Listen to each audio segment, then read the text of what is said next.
नमस्कार। Weekly commodity outlook में आपका स्वागत है।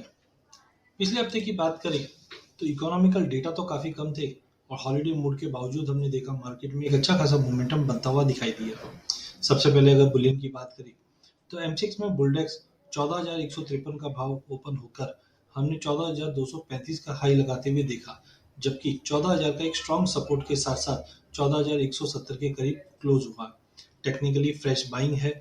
जिस ढंग से हमने देखा बॉन्ड यील्ड में अचानक जो गिरावट आई है, ये कहीं ना कहीं गोल्ड का सेंटीमेंट पॉजिटिव करता हुआ दिखाई दिया।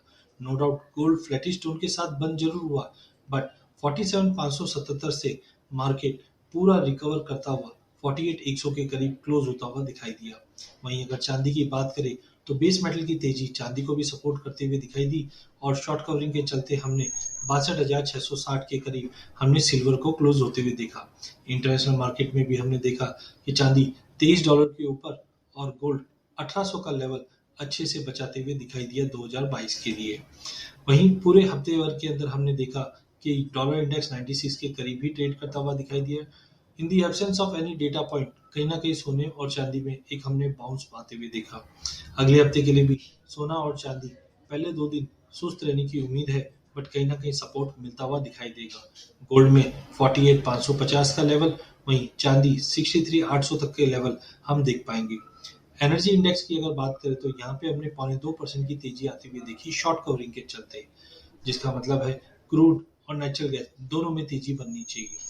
हमने नेचुरल गैस में 311 का हाई लगते हुए देखा, बट प्राइजेस अपने आप को संभाल नहीं पाई। जिस दिन से हमने देखा कि वेदर कंडीशन थोड़ा वार्मर था और साथ में इन्वेंट्री डेटा के आने के बाद हमने एकाएक बड़ी गिरावट आई और नेचुरल गैस 265 का लेवल छूते हुए दिखाई दी।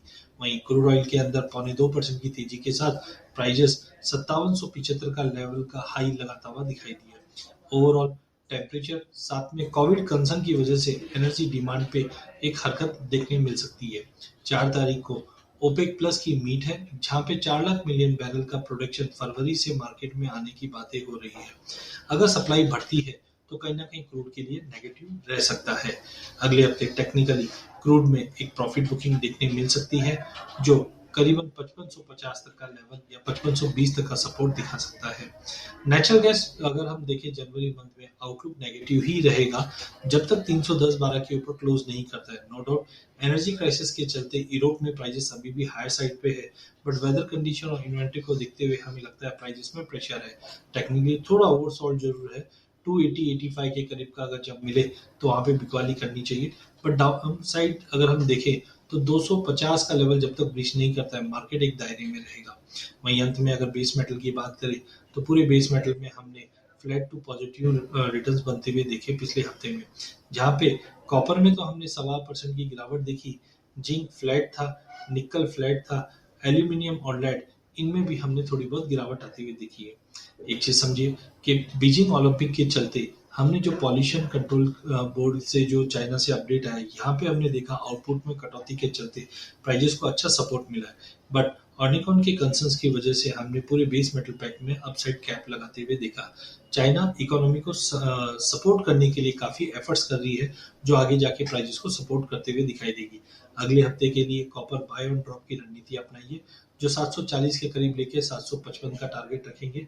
जिंक में 285 के करीब लेके 294 का टारगेट रखेंगे। निकल में एक करेक्शन दे सकता है, 1540 तक का लेवल अगर मिले वहां पे ही बाय करना है। जबकि एल्यूमिनियम 2022 के लिए टॉप कमोडिटी निकल कर आ रही है, जिस ढंग से ऑल्कोर ने भी अपने प्रोडक्शन कम किए हैं, जो लॉन्ग टर्म में हमें लगता है कि 250 का भी लेवल क्रॉस कर सकती है। लैड में हमने अच्छी गिरावट देखी है, फर्दर गिरावट आ सकती है, जो 184 के करीब का एक अच्छा सपोर्ट मान सकते हैं। धन्यवाद।